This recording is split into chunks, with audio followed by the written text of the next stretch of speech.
Oi, tudo bem?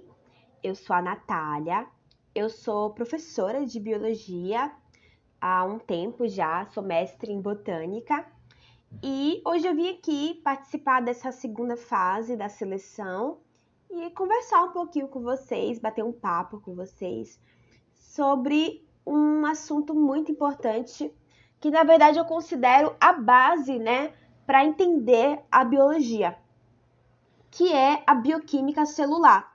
Tanto que esse conteúdo, ele é um dos primeiros conteúdos a serem trabalhados no ensino médio. Então, primeiro a gente começa trabalhando um pouquinho sobre as características dos seres vivos, juntamente com aquela parte de biologia, né? Como é que a biologia ela se designou, aquela parte histórica da biologia. E logo em seguida a gente vem trabalhando com a bioquímica celular. Então, é o conteúdo de base da biologia, porque é a partir dele que você entende um pouco sobre como a célula está organizada e quais são as funções que essa célula desempenha. Então, entendendo o que a célula tem, fica muito mais fácil da gente compreender sobre o que ela faz, né? Então, é um conteúdo de base e alguns livros didáticos, eles trazem esse conteúdo como composição química da célula viva. Então, é a mesma coisa na bioquímica celular. E, basicamente, nessa aula de hoje, nós vamos entender quais são os compostos químicos que nós encontramos na célula, que é uma característica fundamental para que o organismo seja considerado ser vivo. Então, é uma das características dos seres vivos, né? É a presença de células, ou que ele seja unicelular ou multicelular, mas que ele tenha célula é uma característica fundamental. E hoje nós vamos entender o que essa célula apresenta em relação à composição química. Eu criei aqui um sumário para facilitar a compreensão de vocês em relação ao que a gente vai ver nessa aula, né? Para eu não começar a falar e ficar algo meio perdido e depois não relembrar, existe um sumário onde eu vou começar a apresentar os temas, né, os subtópicos dessa macroaula que é a bioquímica. Então, nós vamos começar com os compostos químicos inorgânicos. Nesse caso, nós vamos falar um pouquinho sobre a água e os sais minerais.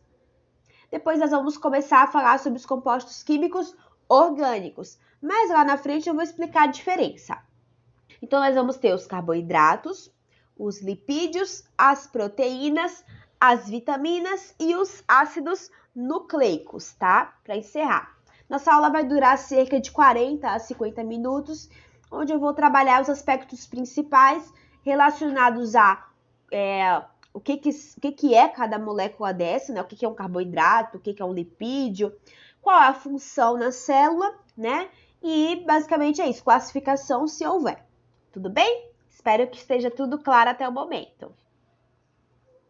Bem, eu queria começar na sala de hoje a partir de um aspecto interdisciplinar nesse assunto, né? Já que o tema é a bioquímica. A bioquímica é a área da biologia responsável pelo estudo dos elementos químicos ou dos compostos químicos que estão presentes dentro da célula, seja ela procarionte ou seja ela eucarionte. Tanto a célula procarionte quanto a célula eucarionte vão apresentar elementos ou compostos químicos muito importantes, sejam eles inorgânicos e orgânicos. Se eles existem na célula, é porque eles têm funções extremamente importantes. E a ausência de um deles pode ocasionar a morte dessa célula ou a incompatibilidade com o processo vital.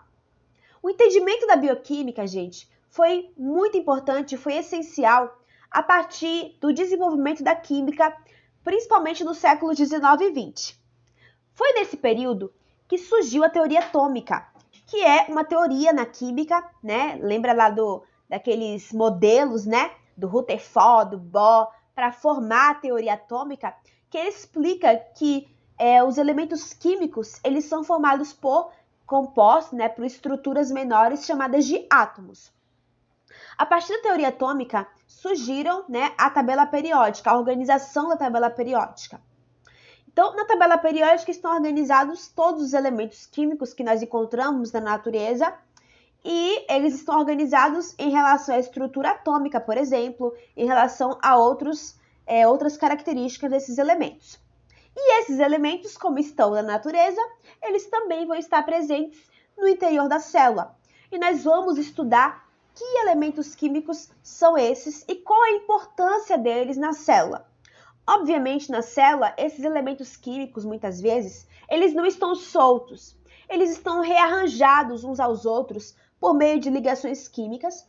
E esse processo, né, de ligações químicas que existem entre eles são essenciais para a formação de compostos mais complexos e com funções biológicas muito importantes, como, por exemplo, a questão da produção energética na célula, o armazenamento de energia, a questão da estrutura celular, existem compostos químicos muito importantes para isso, né? Então, a partir do desenvolvimento da química, a bioquímica surgiu e eu acredito, na verdade, que o surgimento da bioquímica foi essencial para que a teoria celular surgisse, né? Então, o desenvolvimento da citologia, ele alavancou, na verdade, ainda mais com o surgimento da bioquímica e a partir disso, a genética também, ela pôde ser alavancada, né? Porque nós vamos estudar os ácidos nucleicos e eles apresentam compostos químicos também em sua composição. Então, assim, existem várias áreas hoje em dia da biologia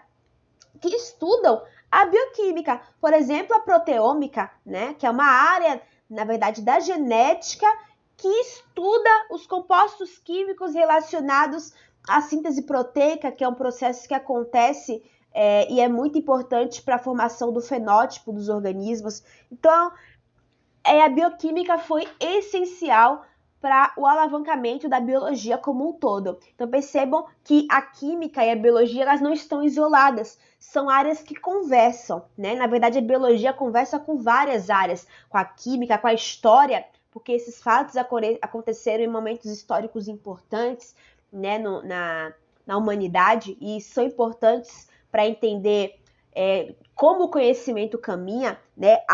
A biologia também conversa com a matemática, ela conversa também com a geografia. Então, assim, é uma área multidisciplinar. Então, é importante a gente trazer sempre para a sala de aula essa conversa entre várias áreas do conhecimento, concordam? Vamos lá, né? Então, em relação aos principais elementos químicos que nós encontramos nos seres vivos, nós vamos ter, né, como principais esses que eu estou colocando para vocês aí nessas bolinhas coloridas. Então, esses são os principais elementos químicos que nós encontramos na célula viva. Então, nós temos o carbono como o primeiro, o hidrogênio, o oxigênio, o nitrogênio, o fósforo e o enxofre. Esses elementos químicos, eles se rearranjam, né, a partir de ligações químicas, como eu falei para vocês. O principal é o carbono. O carbono é um elemento químico muito abundante nos seres vivos e é responsável, por exemplo, pela formação da nossa matéria, né? Então, é muito importante porque é um elemento químico essencial em diversos compostos químicos orgânicos. Então, esses elementos, eles se rearranjam e formam compostos mais complexos. Esses compostos mais complexos, eles desempenham uma série de funções importantes para os seres vivos, tá? Então, é isso que nós vamos estudar. A partir do rearranjo desses elementos químicos, eles vão poder ser classificados como compostos químicos inorgânicos ou como compostos químicos orgânicos. Os compostos químicos orgânicos são aqueles que vão apresentar carbono e hidrogênio associados à mesma molécula. Então, a união entre o carbono e o hidrogênio. Obviamente, pode entrar um nitrogênio, um fósforo nesse rearranjo. Mas o que caracteriza um composto químico orgânico é aquele que apresenta carbono e hidrogênio associado. Já os inorgânicos não vão apresentar. Então, em relação aos inorgânicos, nós vamos estudar a água e os sais minerais. A água não tem carbono e hidrogênio associado, por isso ela é classificada como composto químico inorgânico. Obviamente, você deve estar pensando, ou pode até me perguntar, professora, mas existem outros elementos químicos que nós encontramos nos seres vivos. O ferro, por exemplo, né? Existe o sódio, por exemplo. Existem, de fato. Só que esses elementos que eu estou trazendo para vocês aqui são os mais abundantes, tá? Então, em relação aos sais minerais e às vitaminas, nós vamos encontrar outros elementos químicos que não estão dentro desses que eu coloquei nas bolinhas coloridas. Entretanto, eles não estão em uma quantidade muito elevada. O que eu estou trazendo para vocês aqui são os principais, mas nós vamos trabalhar outros também durante essa aula, tudo bem? Bem, vamos começar falando sobre a água e os sais minerais, que eu já falei para vocês que são classificados como compostos químicos inorgânicos da célula. Vamos começar falando sobre a água. Vou tomar uma aguinha aqui, viu, gente? Aproveitando. Porque, né, professor, a garganta, ela pesa um pouquinho. Então, a água, gente, apresenta essa fórmula química aí, que vocês estão vendo, ó. Nós temos oxigênio carregado positivamente e uma molécula de oxigênio carregada negativamente, beleza? Essa característica que a água apresenta, de ter carga positiva e negativa, ela classifica essa molécula como polarizada. Então, ela apresentar esses dois polos, vamos dizer assim, ela é classificada como polarizada. E eu não sei se vocês estão observando que entre as moléculas de hidrogênio, entre as duas, existe um espaço, que nós classificamos como raio. Então, entre as moléculas de hidrogênio, existe um raio de 104,5 graus. E esse raio, ele é extremamente importante para diversas funções que a molécula da água apresenta. Então, existem várias funções importantes para a molécula da água. E essas funções, elas são possíveis, vamos dizer assim, graças a esse formato que a molécula apresenta. Então, ele não é por acaso. Na verdade, o formato de nenhuma molécula é por acaso, né? Existe uma função associada a esse formato, ou ele existe para desempenhar determinada função. Então, por exemplo, a coesão da água e a adesão, que são propriedades que a água apresenta, muito importantes, elas acontecem graças a esse formato que a molécula apresenta. Tudo bem? Agora nós vamos falar um pouquinho sobre as funções da água, ou seja, a importância que ela apresenta. A primeira função que eu quero salientar em relação à água é que a água atua como um solvente universal. Então, o que é um solvente? Um solvente é algo que dissolve alguma coisa. E a água faz isso mesmo. A água é responsável por dissolver diversos compostos químicos que estão no meio intracelular, como, por exemplo, açúcares. Então, esse fenômeno que a água apresenta, né, em relação a dissolver algumas substâncias, classifica ela como um solvente universal. Essas substâncias que conseguem serem dissolvidas em água, elas são classificadas como hidrofílicas, ou seja, aquelas que têm afinidade pela água. Já as substâncias que não conseguem ser dissolvidas em água, ou seja, que têm fobia de água, né, como é o caso das gorduras, elas são classificadas como hidrofóbicas, que é o caso das gorduras, por exemplo. Então, as gorduras, elas são classificadas como hidrofóbicas. Tudo bem? Toda substância hidrofóbica, ela é apolar. Então, nesse caso, ela não consegue ser dissolvida e se você observar, ela fica ali grudada na molécula de água. Ela não tem, né, uma afinidade por essa molécula. Então, ela fica ali retida, né? Que é a mesma coisa que você observa quando coloca uma colher de óleo, né, num copo de água. Fica ali, o óleo ali retido, não tem a dissolução. A segunda função da água é a participação nas reações químicas. Então, a água, ela participa de uma série de reações químicas importantes para o nosso organismo, para o funcionamento da nossa célula. E essas reações, elas podem ser principalmente, existem outros tipos, mas principalmente de dois tipos. As reações de condensação e as reações de hidrólise. As reações de condensação são aquelas onde a água, ela participa como um produto. Então, ela é gerada como um produto daquela reação. Então, nesse caso aí, desse exemplo de cima que eu coloquei para vocês, é a união de um ácido carboxílico com um grupo amina para a formação de uma amida. E, nesse caso, a água ela é gerada como um produto.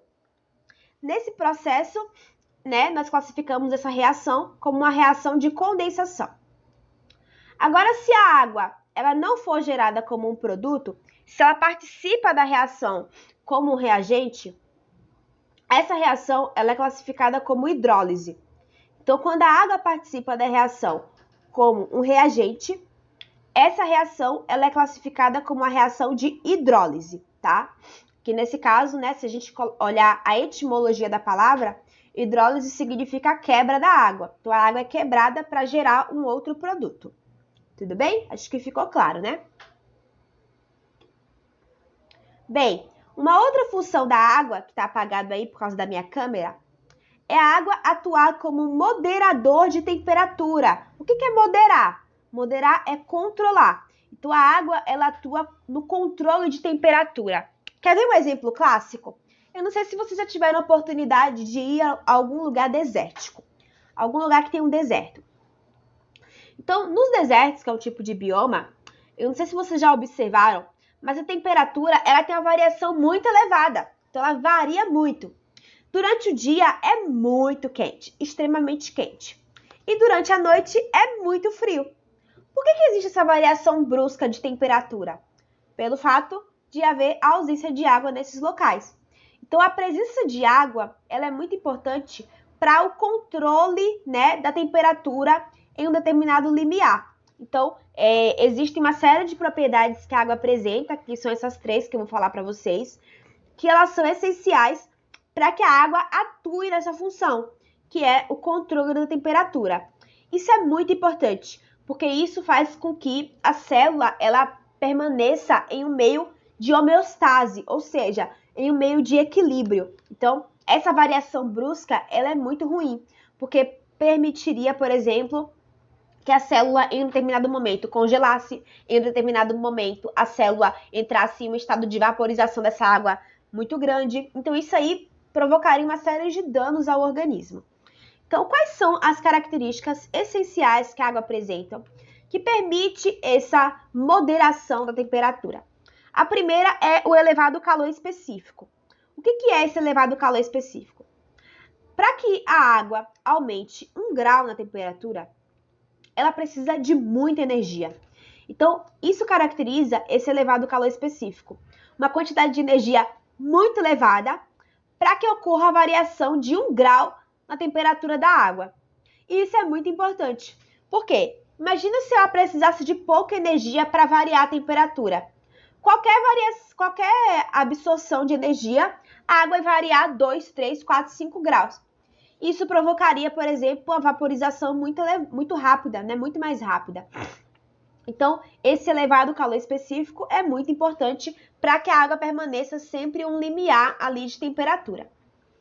A segunda característica é o elevado calor latente de fusão. Então, o que isso caracteriza? O elevado calor latente de fusão é a característica que a água apresenta de também necessitar de muita energia para que ela, por exemplo, congele. Né? Não sei se vocês já tiveram a experiência de fazer um picolé. No picolé tem água. Quando você pega o picolé para colocar na forminha, ele está líquido ainda. E assim que você bota na geladeira, que geralmente está a menos 3 graus, né, a 0 graus, ele já congela? Não. Você tem que esperar um tempo para que aquela substância líquida vire o picolé. Isso acontece porque a água apresenta um elevado calor latente de fusão. Ou seja, ela requer muita energia e ficar um certo tempo, né, exposta a essa temperatura muito baixa para que ocorra essa solidificação da água. Então, isso é muito importante porque evita, por exemplo, que os animais que estão expostos a temperaturas muito baixas, a célula deles congele. Então, ele precisa ficar, né, se ele não tiver características importantes para esse controle, ele precisa ficar exposto àquela temperatura durante muito tempo para que a célula dele congele. E, por fim, o elevado calor latente de vaporização.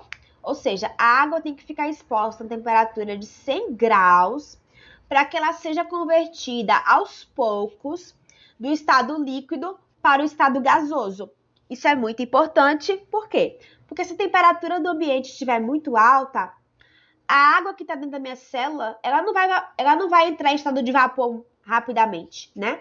Então, vai ter uma série de características que vão ser sinalizadas no meu corpo para evitar, né, o superaquecimento, por exemplo.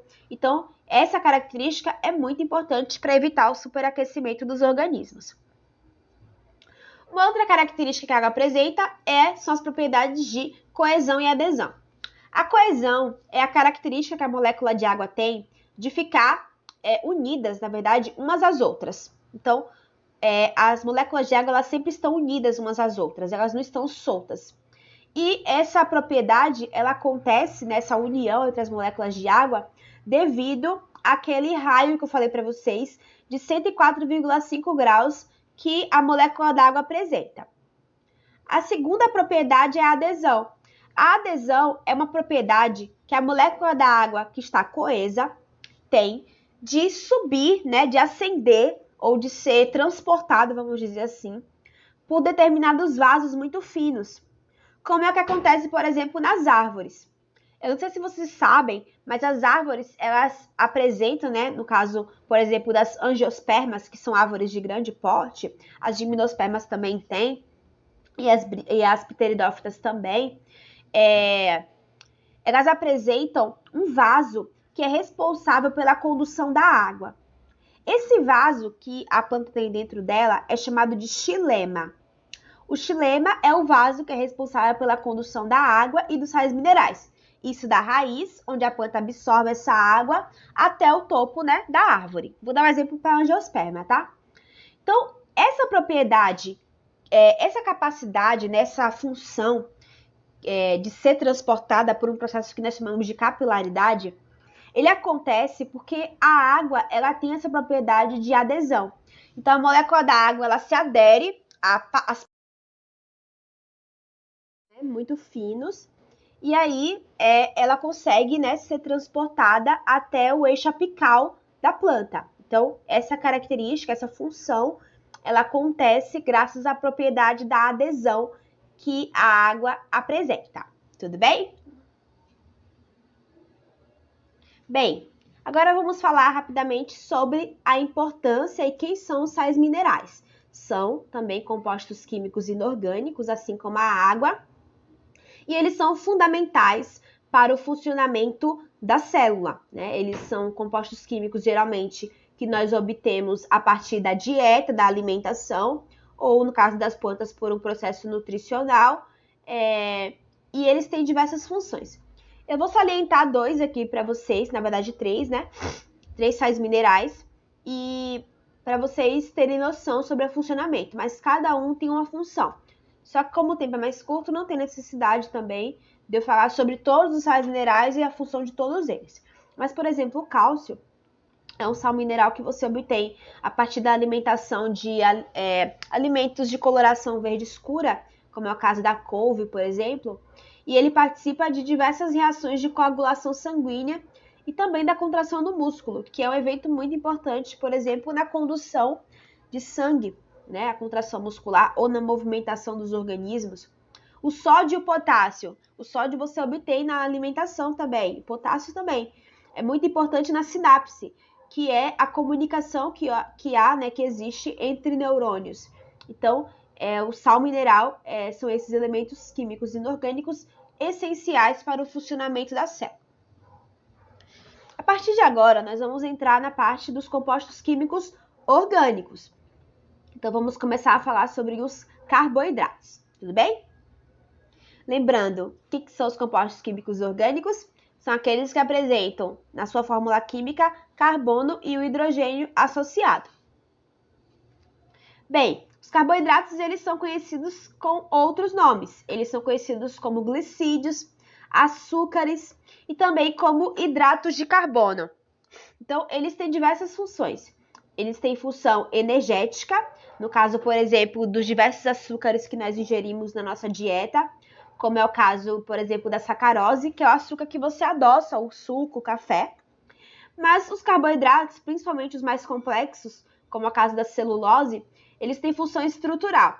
Então, a celulose, por exemplo, é um carboidrato classificado como um polissacarídeo e ele está presente na parede celular das plantas, né? Da estrutura da célula das plantas, a celulose. A quitina é um outro tipo de carboidrato que nós temos, é um polissacarídeo, que está presente, por exemplo, no exoesqueleto dos artrópodes, que é um grupo de animais. de invertebrados.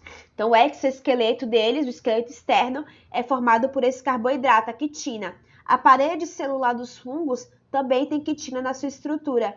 Então, os carboidratos, eles apresentam essas funções. Eles estão presentes nos diversos alimentos que nós ingerimos na nossa dieta, né? Aí nós temos um pão, os cereais, as frutas com a frutose, né? Que é um tipo de carboidrato importante. Alguns legumes, que a gente chama de legumes, né? Então, na nossa dieta, nós conseguimos obter carboidratos. No caso das plantas, que são seres autotróficos, né? Produzem seu próprio alimento, elas vão produzir a glicose pelo processo da fotossíntese. Então, é a fotossíntese que é responsável pela produção da glicose nas plantas. Essa glicose será metabolizada para a produção de energia ou para a função estrutural que as plantas precisam. Bem, os carboidratos, eles têm classificação, gente. E essa classificação, ela acontece de acordo com a quantidade de carbonos que essa molécula apresenta. Eles são classificados em monossacarídeos, oligosacarídeos, que antigamente era chamado de disacarídeo, e os polissacarídeos. Quem são os monossacarídeos? Os monossacarídeos são os carboidratos que apresentam de 3 a 7 átomos de carbono, como é o caso da glicose. A glicose, a fórmula química dela é C6H12O6. Como ela tem 6 carbonos, ela é classificada como um monossacarídeo. Os oligosacarídeos são os carboidratos que são obtidos a partir da união de 2 monossacarídeos, como é o caso da sacarose, que é o açúcar que você adoça aí o suco, né, o café, como eu falei anteriormente. E o açúcar que nós utilizamos na nossa casa, ele vem da cana-de-açúcar, que não é uma fruta, mas apresenta dentro dela, né, é um caule ali, mas apresenta esse sabor adocicado por conta da presença do carboidrato da frutose. Então, a sacarose que é obtida, ela é a união entre uma molécula de glicose e uma molécula de frutose, tá? Já os polissacarídeos são aqueles carboidratos gigantescos, formados por centenas ou milhares de sacarídeos unidos, como é o caso do amido. O amido, ele é formado pela união de um tipo, né, a alfa-glicose, de um tipo de glicose, tá? Assim como a celulose também é um polissacarídeo, a quitina, que eu falei para vocês, é um polissacarídeo, o glicogênio, que é um tipo de carboidrato que nós, humanos, armazenamos no nosso fígado, é também um tipo de polissacarídeo, tá? Então, existem essas classificações. Agora, nós vamos falar um pouquinho sobre os lipídios, que é o tópico 3 da nossa aula.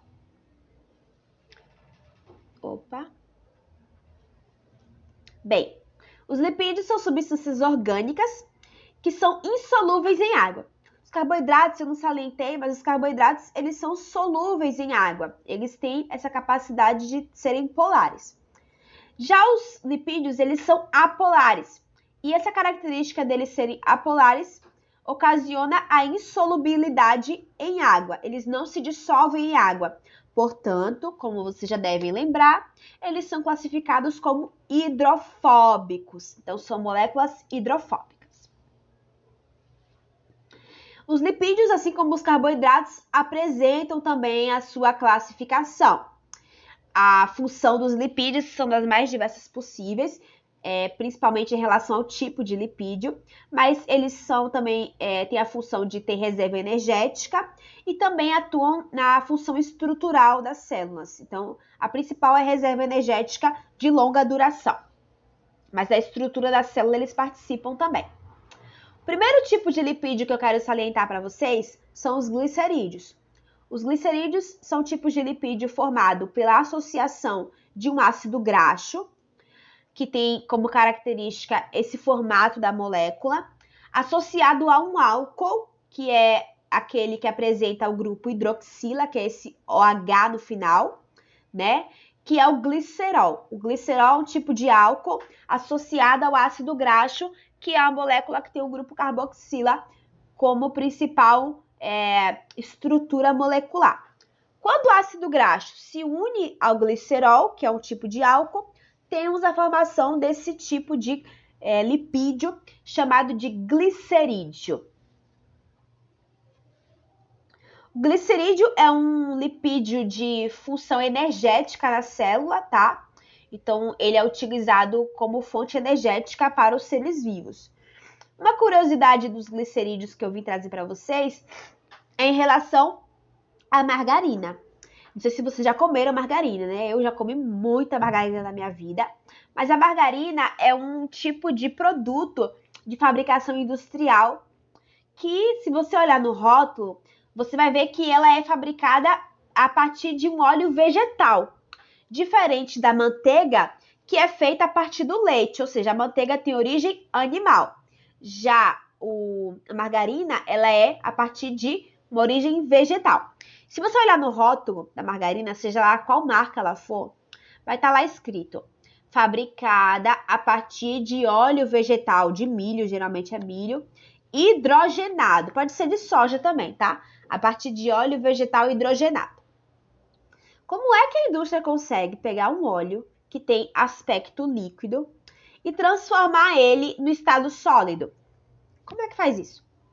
Isso acontece por meio de um processo chamado de hidrogenação. Na hidrogenação, acontece a inserção de moléculas de hidrogênio naquele óleo. E o óleo ele é classificado como uma gordura insaturada. Portanto, essa gordura insaturada ela é cheia de ligações duplas entre as moléculas de carbono, né? Carbono e hidrogênio. Ela é cheia de ligações duplas, lotada. Quando se acrescenta esse hidrogênio a esse óleo, né, insaturado, essas duplas ligações da molécula elas são rompidas e ela fica cheia de ligações simples. Esse processo onde as ligações duplas são rompidas por ligações simples torna essa estrutura, esse composto saturado e ele muda a forma química dele. Ele era um óleo e aí ele vira uma gordura. Portanto, nesse caso da margarina, né? Nós temos um caso de um glicerídeo que é transformado de um meio insaturado para um meio saturado. E isso muda a composição, né? A estrutura, né? Do original que ele apresenta. Então, ele é pastoso por conta desse processo de hidrogenação. Isso acontece também com o chocolate também, tá? O processo de hidrogenação é muito importante. Para quê, Natália? No caso da margarina, para mudar a constituição, mas também para preservação por maior parte do tempo desse produto. Bem, agora nós vamos falar sobre o segundo tipo de lipídios, que são as ceras. As ceras têm a mesma composição química dos glicerídeos, só que é um outro tipo de álcool que forma as ceras, tá? Então, é um outro tipo de álcool e um ácido graxo.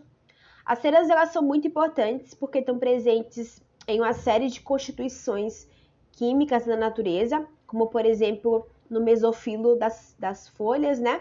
Então, ela é muito importante porque ela meio que inviabiliza, essa capa protetora de cera, ela impede, né, que alguns patógenos entrem ou que a planta seja predada. E no caso das abelhas, ela é muito importante para a fabricação aí da colmeia, né? Que é onde as abelhas elas produzem o mel. A fabricação da colmeia também é a base de ceras. Os esteroides são um outro tipo de lipídio. Nesse caso, os esteroides eles são diferentes dos glicerídeos e das ceras, porque eles são formados por anéis carbônicos, né? Vocês estão vendo aí, são esses anéis carbônicos que formam os esteroides. Esse lipídio é extremamente importante e existe um super conhecido que é o colesterol. O colesterol é um tipo de esteroide extremamente importante para a produção de diversos tipos de hormônios, que no nosso caso eles vão ser sinalizadores químicos importantes para o funcionamento do nosso organismo, como é o caso, por exemplo, da progesterona e da testosterona. É o colesterol que é responsável pela produção desses hormônios. Então, eles são produzidos com base nessa gordura, nesse tipo de gordura. Opa! Nós temos também um outro tipo de gordura que são os fosfolipídios. Os fosfolipídios são um tipo de lipídio muito importante para a nossa célula, porque ele está presente na estrutura da membrana plasmática, né? Um dos componentes da membrana plasmática são os fosfolipídios, que é essa estruturinha laranja com duas perninhas amarelas. Então, o fosfolipídio ele apresenta na constituição química o grupo fosfato, né? E o lipídio associado. E ele é muito importante, no nosso caso, para a formação da membrana celular, que é uma estrutura essencial, que nesse caso ele vai impedir a passagem de certos patógenos, sendo o processo de transporte, principalmente ocorrendo por meio das proteínas, né? Nesse caso, as proteínas aí em azul, são elas que vão transportar substâncias. A membrana plasmática, formada basicamente por fosfolipídios, ela vai servir como uma capa protetora para a célula. Então, isso acontece por conta dessa gordura. E aí, por fim, nós temos os carotenoides. Os carotenoides são tipos de gorduras que vão atuar como pigmentos para alguns organismos, no caso de alguns frutos, né? Eles são muito importantes na fotossíntese, mas no nosso caso, a ingestão de alimentos ricos em carotenoides são essenciais para a produção de uma vitamina, que é a vitamina A. A vitamina A é uma vitamina importantíssima para a saúde dos olhos, né? Para o retinol, que é importante para a visão. Então, a gente encontra os carotenoides, que eles têm a coloração mais avermelhada, alaranjada e amarelada, em alimentos com essa coloração. Tudo bem? Bem, vamos falar agora sobre as proteínas, que é o quarto grupo de compostos químicos da nossa célula. As proteínas são elementos químicos orgânicos, né, compostos químicos orgânicos, formados basicamente pela associação entre um grupo amina, que é esse em verde aí, né, a associação entre o nitrogênio e duas moléculas de hidrogênio, e o grupo carboxila. Só que não é um desse apenas, né, porque a união entre um grupo amina e um grupo carboxila, mais um radical, que é esse grupo R aí, formam os aminoácidos. As proteínas são formadas por vários aminoácidos, tá? Então, a união de vários aminoácidos formam as proteínas. Portanto, nós dizemos que a proteína é um polipeptídeo. Por quê? Porque elas são formadas por estruturas menores, que são os aminoácidos. A união de dois aminoácidos formam uma estrutura chamada de peptídeo. E vários peptídeos, que são vários aminoácidos unidos, obviamente, formam as proteínas. Portanto, as proteínas também são classificadas como polímeros. Por quê? Porque elas são formadas por unidades menores, chamadas de monômeros. Quem são os monômeros? Os monômeros são os aminoácidos, e aí a união de dois aminoácidos, um peptídeo, e a união de vários peptídeos, uma proteína, né? Por isso que ela é um polímero, porque ela é formada por unidades menores, chamadas de monômeros, que nesse caso é o aminoácido. Existem mais de 20 tipos de aminoácidos dentro do nosso organismo, né? Tem os essenciais e os não essenciais, ou seja, aqueles que a gente produz ou não. E o que varia nos aminoácidos que nós temos, que vão formar as proteínas no nosso corpo, é esse grupo R, tá? Então, por exemplo, em alguns grupos tem o hidrogênio, em outros grupos tem a molécula de carbono e 3 de hidrogênio. Então, esse grupo R, que é o radical, ele tem variação, e dependendo da variação desse grupo R, nós vamos ter um tipo de aminoácido diferente e, obviamente, proteínas distintas também no nosso organismo. Tudo bem?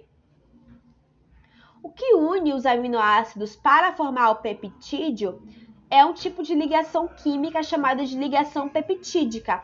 E essa ligação peptídica, ela acontece entre o grupo carboxila de um aminoácido com o grupo amina de outro aminoácido, que vocês estão vendo aí com a setinha rosa. Então, o grupo amina, o grupo carboxila de um, né? Primeira seta rosa se une ao grupo amina de outro. Esse processo eu tenho a formação de uma molécula de água, né, um processo de união, né? E aí, com isso, a desidratação que acontece, nesse processo da desidratação, a água ela é produzida, né, um produto desse processo, e, ou seja, isso é uma reação de condensação que acontece, e aí nós temos a formação de um peptídeo. A união de vários peptídeos, né, nós temos um polipeptídeo, que é, no caso, a proteína sendo formada. Tudo bem? As proteínas, gente, elas podem ser classificadas quanto à sua arquitetura, então, quanto ao seu formato, vamos dizer assim, né? Então, nós temos as proteínas classificadas como primárias, que são aquelas que apresentam uma sequência linear de aminoácidos, né? Nesse caso aí, ó, a glicina, leucina, valina, alanina, né? A sequência linear, quando apresenta essa escadinha, ela é classificada como proteína primária. Quando ela já forma um arranjo espacial, ou seja, um arranjo helicoidal, essa proteína é classificada como secundária.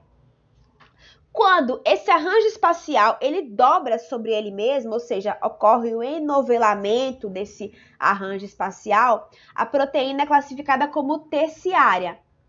Quando são associadas várias proteínas terciárias juntas, né, formando essa cadeia polipeptídica, essa proteína é classificada como quaternária, que é o caso da hemoglobina, que é a proteína que está presente no nosso sangue, né, nas hemácias. Então, a hemoglobina é a proteína quaternária. Ela é formada por vários grupos, né, que a gente chama grupo M, grupos proteicos. Tudo bem?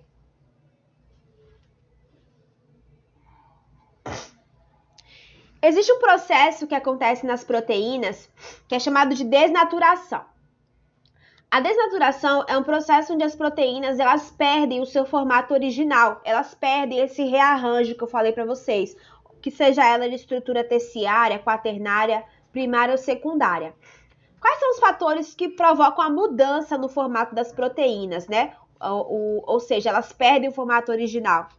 Existem fatores como, por exemplo, temperatura, né? O excesso de temperatura, ele provoca a desnaturação das proteínas. Acidez provoca, né? Então, redução do pH provoca a desnaturação das proteínas. Quer ver um exemplo? O ovo. Quando você quer cozinhar um ovo, você pega aquele ovo e coloca na panela para ele cozinhar, né? Você expõe ele a temperatura elevada. Depois de um tempo, a clara e a gema, elas se solidificam. Por quê? Elas se solidificam porque na clara e na gema existem proteínas. E essa proteína, originalmente, ela tem uma constituição líquida, né? Quando você expõe ela ao calor, ela perde o formato, ela sofre a desnaturação. E com a desnaturação, ela atinge essa constituição sólida. Então, a temperatura nesse caso, essa proteína chamada de albumina, né? A temperatura nesse caso, ela foi essencial para a desnaturação da albumina. O que acontece? Uma vez que a proteína foi desnaturada, ela não consegue mais voltar à sua constituição original, tá? Então, ela não consegue sofrer, né, voltar para o estado líquido, por exemplo, como é o caso do ovo. É o fenômeno que acontece.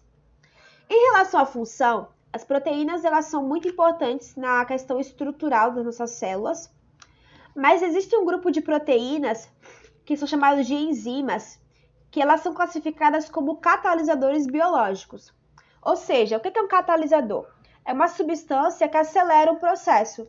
Então, as enzimas, que são esse grupo especial de proteínas, elas são importantes, por exemplo, no nosso processo digestivo. Porque existem grupos de enzimas que são responsáveis, por exemplo, pela quebra de gordura, pela quebra de carboidratos de amido, que é o caso da amilase, que é um...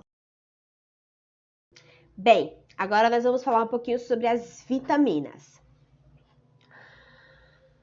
As vitaminas são substâncias orgânicas que nós não produzimos no nosso corpo, mas elas são essenciais para a nossa vida, né? Elas são compatíveis com várias funções biológicas, bem parecidas com os sais minerais.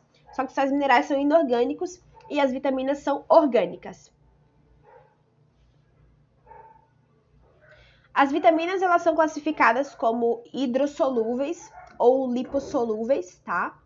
As hidrossolúveis são aquelas vitaminas que são solúveis em água e as lipossolúveis são aquelas que são solúveis em gordura. Nas lipossolúveis nós temos as vitaminas A, K, E, D e a maioria que nós temos no nosso corpo são hidrossolúveis. As hidrossolúveis você tem necessidade de ingerir todos os dias. Já as lipossolúveis não tem essa necessidade de ingestão diária. Bem, nós vamos falar agora, para finalizar a nossa aula de hoje, sobre os ácidos nucleicos. Os ácidos nucleicos, eles são compostos químicos orgânicos de constituição ácida, por isso que ele tem esse nome ácido, estão presentes no interior do núcleo celular, que é uma estrutura que a célula apresenta. São os ácidos nucleicos que são importantes para a formação dos nossos genes. Então, é por meio deles, né, dos ácidos nucleicos, que nós temos características e características que são herdáveis, ou seja, são passadas de pai para filho. Existem dois tipos de ácido nucleico. Nós temos o DNA e nós temos o RNA. O DNA é o ácido desoxirribonucleico. É um tipo de composto químico formado por uma dupla hélice, né? Sendo que essa hélice, essa fita, ela tem na sua constituição química um grupo fosfato e um açúcar chamado de desoxirribose. E no meio aí, nessas partezinhas coloridas, nós temos as bases nitrogenadas, que no caso do DNA são de 4 tipos, né? Elas têm esse nome base nitrogenada porque apresentam, você pode ver, são anéis carbônicos que apresentam nitrogênio em sua composição. Nós temos a adenina, a guanina, a citosina e a timina. O DNA, ele é responsável, né, pela formação dos nossos cromossomos. Então, os nossos cromossomos, eles têm na sua composição química o DNA. E pedacinhos de cromossomos são os nossos genes. É isso que é herdado a partir do processo hereditário. Já o RNA é uma fita simples, é o ácido ribonucleico. Então, é uma fita simples formada por um grupo fosfato e um açúcar chamado de ribose, ou seja, um açúcar diferente do DNA, e 4 tipos de bases nitrogenadas. Nós temos a adenina, a guanina, a citosina e no lugar da timina nós temos a uracila, tá? O RNA é formado a partir do DNA e a partir de um processo de tradução, ele será responsável pela síntese proteica, pela produção da proteína que vai viabilizar a produção de características nos organismos. Tudo bem? Eu separei aqui 2 exercícios rápidos só para a gente, né, amarrar o conhecimento. O primeiro exercício é em relação às células, né? Ele fala assim, as células são estruturas conhecidas como unidades estruturais e funcionais dos organismos vivos. São formadas basicamente por substâncias orgânicas e inorgânicas. Aí ele pergunta, quais são consideradas as substâncias orgânicas? Nesse caso, né, a correta é a letra D, a água e os sais minerais, porque não tem carbono e hidrogênio associado. O exercício 2, ele fala o seguinte, muitas pessoas pensam que os lipídios trazem apenas malefícios à saúde e que podem ser facilmente excluídos da nossa alimentação. Entretanto, essa substância orgânica é essencial para o organismo. Nas células, os lipídios, ou seja, pergunta a função dos lipídios, né? Ele pergunta, fazem parte da composição das membranas celulares? Sim. Né? Nós temos o fosfolipídio, que é responsável pela composição da membrana. Aí ele fala a letra B, a única fonte de energia? Não, tem os carboidratos. Atua na formação da parede? Não. A parede celular, no caso das plantas, né, dos animais, é carboidrato. E a D estão relacionados principalmente com a função estrutural. Não, a reserva energética, né? E aí, gente, acabou nossa aula. Então, eu quero agradecer a vocês pela atenção e a gente se vê. Beijo!